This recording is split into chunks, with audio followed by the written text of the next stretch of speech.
Welcome back to I Hunt Because I'm Hungry, and today we're going to kind of have a conversation about Kansas completely banning trail cam use on public grounds. So y'all stick with me.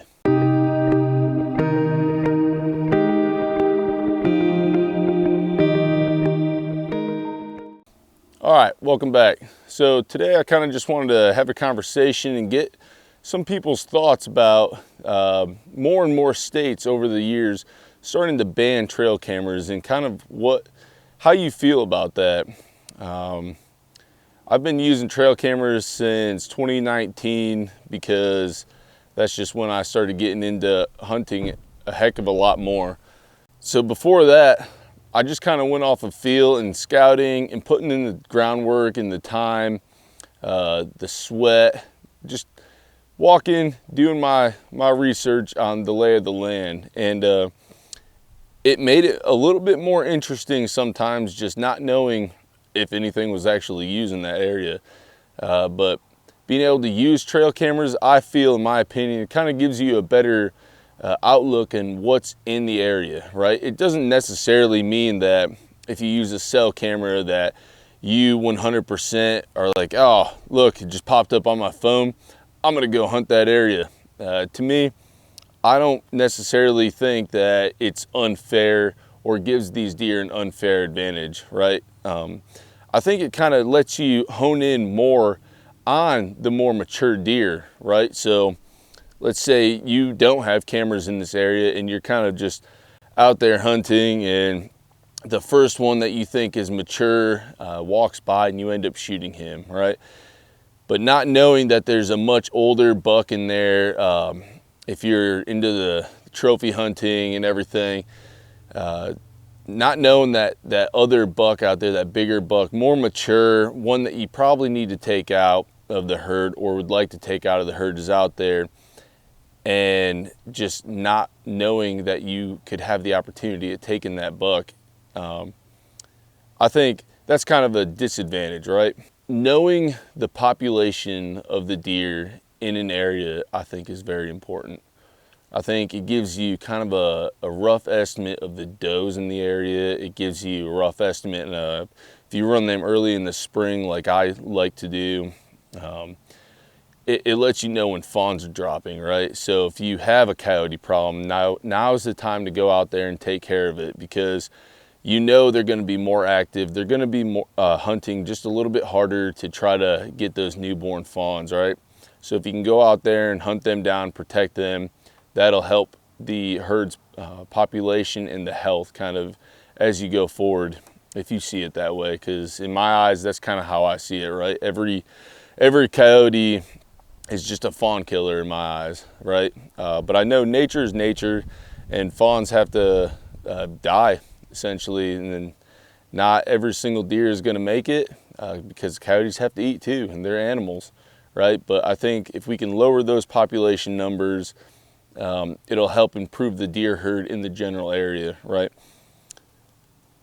And I think a lot of this goes into, most people just don't have the money or the ability to buy big tracts of land. And to me, a small tract of land would be like 10 acres, right? If I could have 10 acres, that'd be amazing, but I just don't have the ability to buy it right now.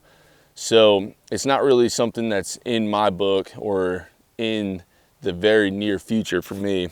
The fact that they've banned trail cameras for public use here in Kansas, it really hurts some people's ability to check areas out. I mean, if they don't live very close, it's going to be hard for them to put the scouting in.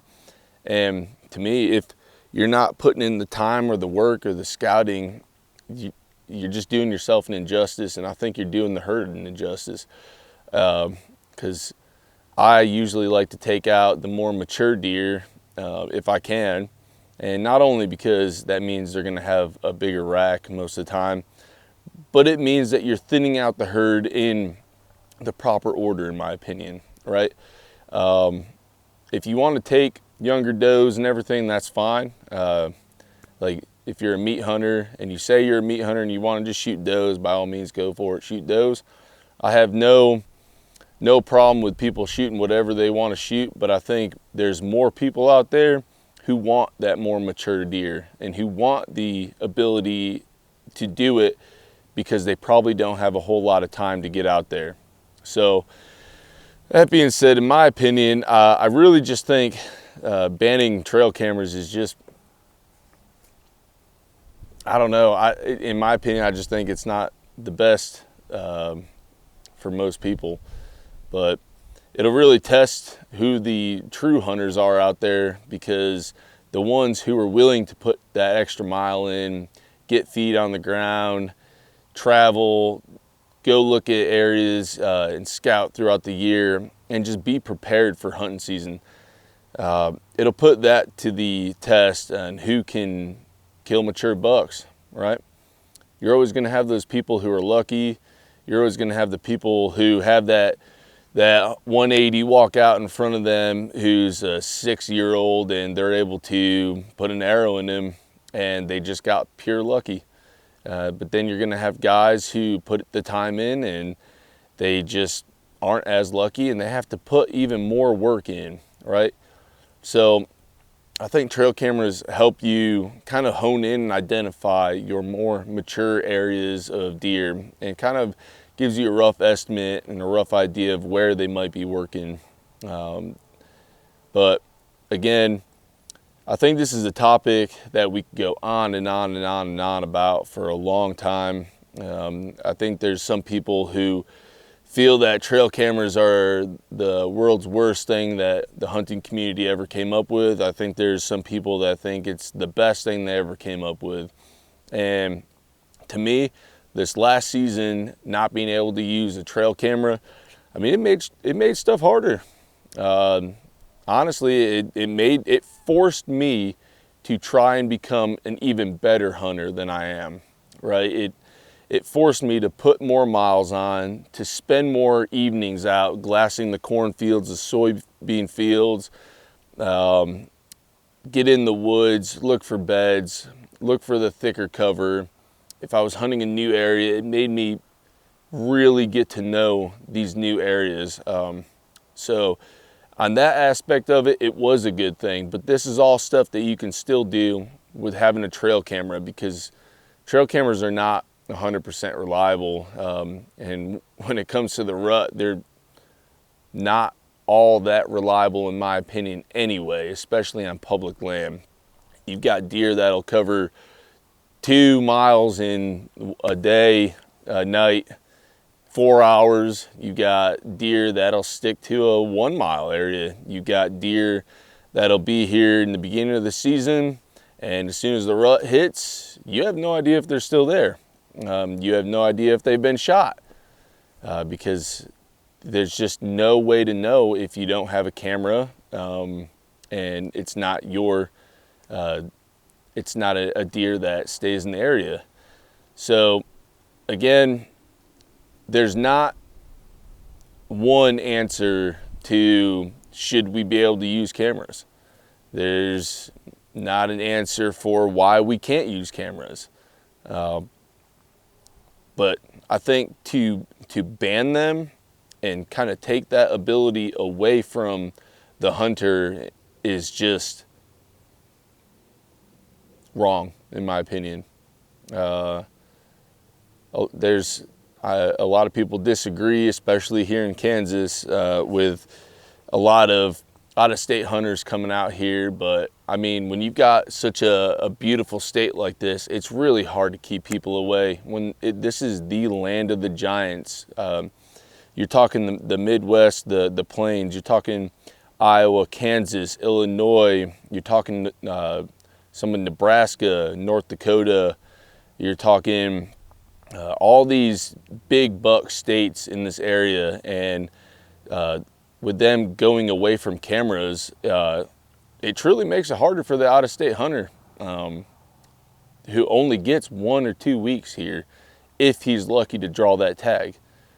So if I was an out-of-state hunter and I was able to draw the Kansas tag, it'd be hard to come down here and with the week time frame that I've got here to put the scouting time in to identify where a good spot is to hunt, and then to set up and hunt and hopefully wait for a big buck to be there.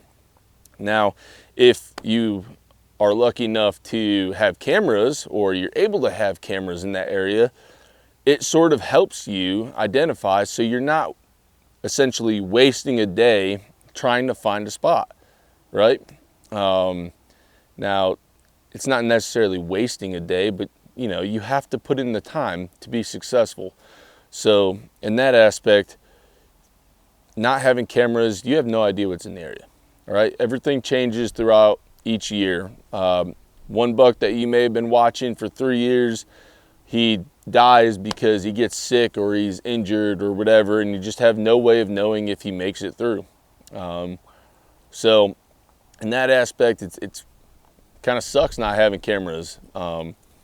So again, there's a lot we could talk about on this subject, but I really love to hear from everyone out there, their opinions on these certain states or a bunch of the states out here in the Midwest and in the Central Plains.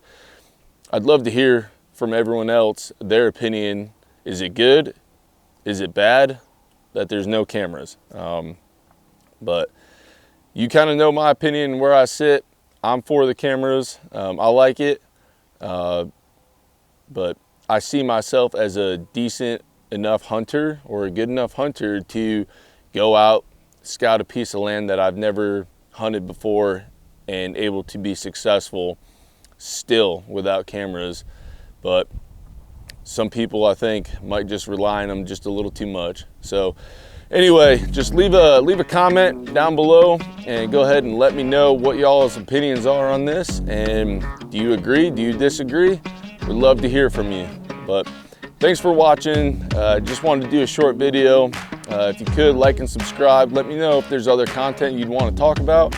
But here in a couple weeks, I'm actually making the move up to Pennsylvania, and I'll be up there for a few years, hoping to get out here to Kansas in the next, hopefully this year or next year, and try to get another buck down. And I'm gonna end up being one of those out-of-state hunters, and that's totally cool with me. Because I've welcomed a bunch in here the last 3 years that I've hunted here. And if you can't be helpful in the hunting community, then you probably shouldn't be part of the hunting community, in my opinion. But that's what we're here for. We're here to help, and I appreciate y'all watching. And if you could just help me out and hit that like and subscribe button, that'd be great. But thanks again for watching. We'll see y'all next time.